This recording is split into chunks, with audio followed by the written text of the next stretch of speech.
Hey everybody, Craig Stanley here from Summit Group. So today I wanted to talk to you about prioritizing your savings. Now we all have this finite amount of money at the end of the day to use to save for our long-term or retirement, but almost an infinite number of places to put it, whether it be bank accounts or debt, HSAs, IRAs, 401ks, the list goes on and on. And so what I wanted to do for you is lay out a hierarchy or priority list that you could consider to really help optimize your long-term savings and your overall financial well-being. So let's get right into it. Now, the first one is probably of no surprise, and that is an emergency fund. Before you get to anything else, making sure we have a foundation of savings to get to for when something goes wrong, and we know it's not if, but when, is really important. So we want to make sure that emergency fund, we have approximately 3 to 6 months of expenses in something that we can get to where there is no penalty if we take it out, and it's not subject to potential losses in the stock market, etc. So that's really cash or something pretty close to it.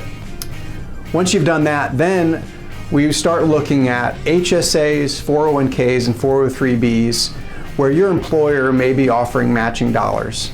Matching dollars at the end of the day is free money from our employers, and we hate seeing people leave free money on the table. So if your employer offers a matching contribution for HSAs, 401ks, 403bs, make sure that you're saving at whatever level that is to maximize the money that they're offering you.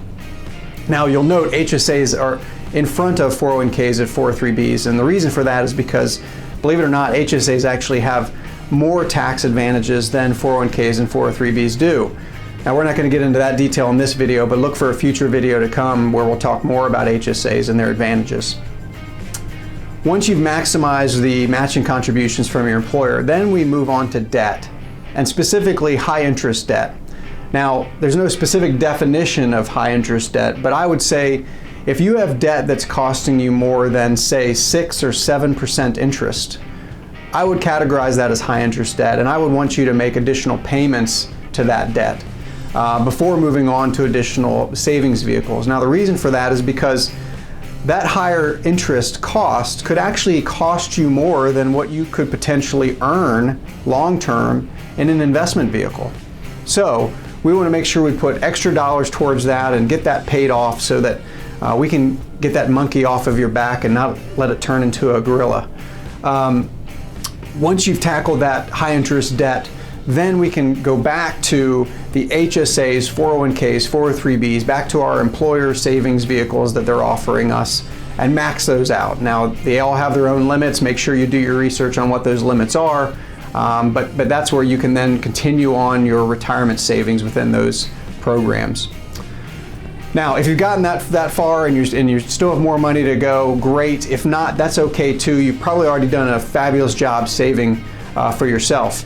But if you have maxed out those accounts, then we can start talking about looking at IRAs. Now, these may be traditional IRAs or Roth IRAs, but for some folks, they can't even contribute to those because of eligibility criteria. So if you've gotten this far, talk to your tax professional or financial advisor, see if you're eligible to make IRA contributions, and if so, then you can make some to those.